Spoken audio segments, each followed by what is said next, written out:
ستجدون آخرين يريدون أن يأمنوكم ويأمنوا قومهم كلما ردوا إلى الفتنة أركسوا فيها فإن لم يعتزلوكم ويلقوا إليكم السلم ويكفوا أيديهم فخذوهم واقتلوهم حيث ثقفتموهم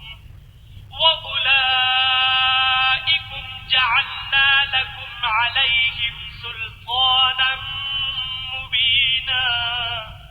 تم کچھ اور لوگ ایسے بھی پاؤ گے جو یہ چاہتے ہیں کہ تم سے بھی امن میں رہیں اور اپنی قوم سے بھی امن میں رہیں، لیکن جب فتنہ انگیزی کو بلائے جائیں تو اس میں اوندھے منہ گر پڑیں. تو ایسے لوگ اگر تم سے لڑنے سے کنارہ کشی نہ کریں اور نہ تمہاری طرف پیغام صلح بھیجیں اور نہ اپنے ہاتھوں کو روکیں تو ان کو پکڑ لو اور جہاں پاؤ قتل کر دو. ان لوگوں کے مقابلے میں ہم نے تمہارے لیے سند صریح مقرر کر دی ہے. وما كان لمؤمن أن يقتل مؤمنا إلا خطأ ومن قتل مؤمنا خطأ فتحرير رقبة مؤمنة ودية مسلمة إلى أهله إلا أن يصدقوا فإن كان من قوم عدو لكم وهو مؤمن فتحرير رقبة مؤمنة وإن كان من قوم بينكم وبينهم ميثاق فدية مسلمة إلى أهله وتحرير رقبة مؤمنة فمن لم يجد فصيام شهرين متتابعين توبة من الله وكان الله عليما حكيما. اور کسی مومن کو شایع نہیں کہ مومن کو مار ڈالے مگر بھول کر، اور جو بھول کر بھی مومن کو مار ڈالے تو ایک مسلمان غلام آزاد کر دے اور دوسرے مقتول کے وارثوں کو منہ بہا دے. ہاں اگر وہ معاف کر دیں تو ان کو اختیار ہے. اگر مقتول تمہارے دشمنوں کی جماعت میں سے ہو اور وہ خود مومن ہو تو صرف ایک مسلمان غلام آزاد کرنا چاہیے. اور اگر مقتول ایسے لوگوں میں سے ہو جن میں اور تم میں صلح کا عہد ہو تو وارثان مقتول کو خون بہا دینا اور ایک مسلمان غلام آزاد کرنا چاہیے. اور جس کو یہ میسر نہ ہو وہ متواتر 2 مہینے کے روزے رکھے.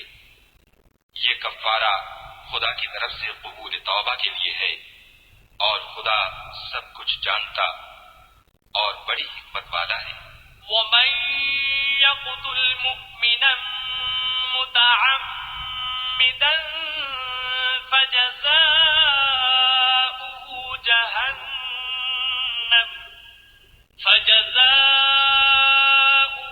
جهنم خالدا فيها وغضب الله عليه ولعنه وأعد له عذابا عظيما. اور جو شخص مسلمان کو قصداً مار ڈالے گا تو اس کی سزا دوزخ ہے جس میں وہ ہمیشہ جلتا رہے گا اور خدا اس پر غضبناک ہوگا اور اس پر لعنت کرے گا. اور ایسے شخص کے لیے اس نے بڑا سخت عذاب تیار کر رکھا ہے. یا ایھا الذین آمنوا اذا ضربتم فی سبیل اللہ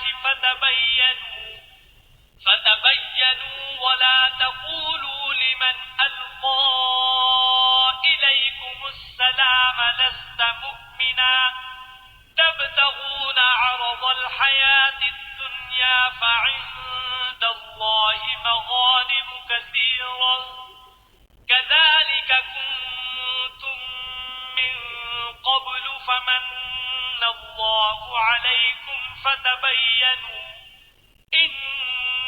الله كان بما تعملون خبيرا. مومنو، جب تم خدا کی راہ میں باہر نکلا کرو تو تحقیق سے کام لیا کرو، اور جو شخص تم سے سلام علیہ کرے اس سے یہ نہ کہو کہ تم مومن نہیں ہو، اور اس سے تمہاری غرض یہ ہو کہ دنیا کی زندگی کا فائدہ حاصل کرو. سو خدا کے نزدیک بہت سی غنیمتیں ہیں.